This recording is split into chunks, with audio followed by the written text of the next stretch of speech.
That is the best explanation I've heard of how pain turns into purpose. That's right. The thing that brought you down, that broke you down, that made you feel like you were losing everything. That's right. Gave you back everything when you used that to serve the people that were struggling with it. And then there's a purpose. And you know, if you can survive the temporary pain in your life, and all pain is temporary. I watched my father pass away last year. He was in tremendous pain.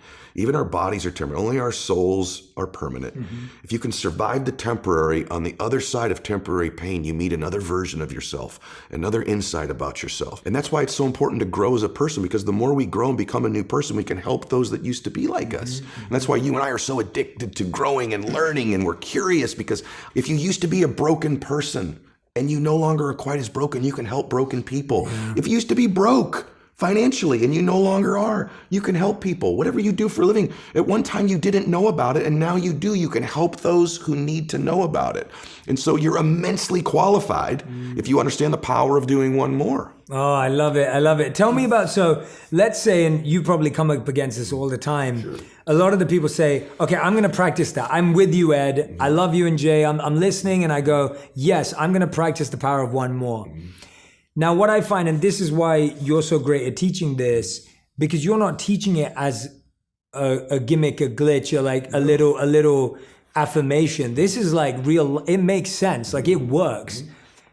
People get so tied to the result that when they try it the next day and the sales meeting doesn't go their way, or the pitch doesn't go their way, they go, it doesn't work. Yeah. It doesn't work. Mm-hmm. Why didn't it work? And how should we respond when we fail or get rejected the next day? Well, it didn't work because you're so attached to the outcome. I coach a lot of athletes. I know you do as well. And one of the things that's a really nuanced thing in life, it's great to have goals. You should have goals. I want to do this or that.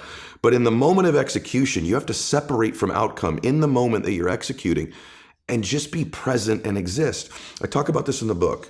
Here's what I would say. If you're going to win long term, 95% of people have an operating system in their mind where they operate out of history and memory. I like that. And about 5% of humans operate out of vision and imagination. So the reason we're so much happier, I believe, when we're children is we have no history and memory. So we operate out of imagination and dreams and vision.